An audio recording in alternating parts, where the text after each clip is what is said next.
আসসালামু আলাইকুম প্রিয় বন্ধুগণ, আজকে আমরা জানব যে গুনাহের ক্ষমা হয় না, এমন মারাত্মক গুনাহ থেকে আমাদের সবারই বেঁচে থাকা উচিত। তাই আজকের ভিডিওটা সবাই মনোযোগ সহকারে দেখবেন ইনশাআল্লাহ। শিরক শব্দের অর্থ অংশীদার সাব্যস্ত করা, একাধিক স্রষ্টা বা উপাস্যে বিশ্বাস করা। ইসলামী পরিভাষায় মহান আল্লাহর সাথে কোনো ব্যক্তি বা বস্তুকে শরীক করা হয় কিংবা তার সমতুল্য মনে করাকে শিরক বলা হয়। যে ব্যক্তি শিরক করে তাকে বলা হয় মুশরিক। শিরক হলো তাওহীদের বিপরীত।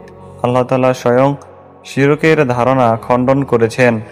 তিনি বলেন, বলুন হে নবী, তিনি আল্লাহ এক ও অদ্বিতীয়। আল্লাহ তাআলা আরও বলেন, কোনো কিছুই তার সাদৃশ্য নয়। আল কোরআনে আরও বলা হয়েছে, যদি সেথায় আসমান ও জমিনে আল্লাহ ব্যতীত অন্য কোনো ইলাহ থাকত তবে উভয়ই ধ্বংস হয়ে যেত।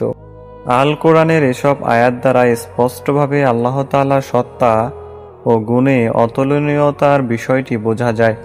সুতরাং আল্লাহ তাআলার সাথে কাউকে অংশীদার করা নিঃসন্দেহে শিরক ও জঘন্য অপরাধ।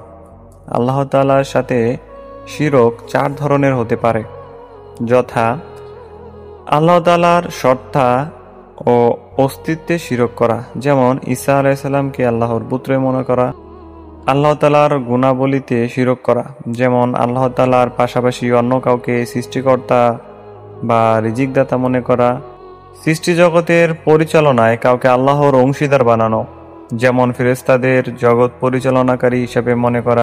ইবাদতের ক্ষেত্রে আল্লাহ তাআলার সাথে কাউকে শিরক করা, যেমন আল্লাহ ব্যতীত কাউকে সিজদা করা, কারো নামে পশু জবাই করা ইত্যাদি।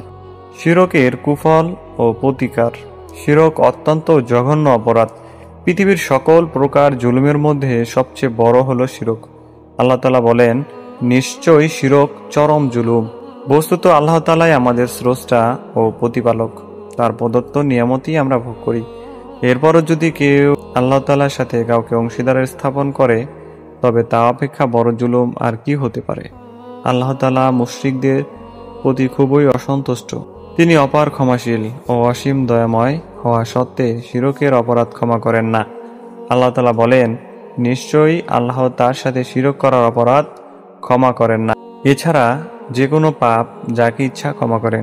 বস্তুত আল্লাহ তাআলার দয়া, ক্ষমা ও রহমত ব্যতীত দুনিয়া ও আখিরাতে কল্যাণ লাভ করা কোনো ক্রণ সম্ভব নয়।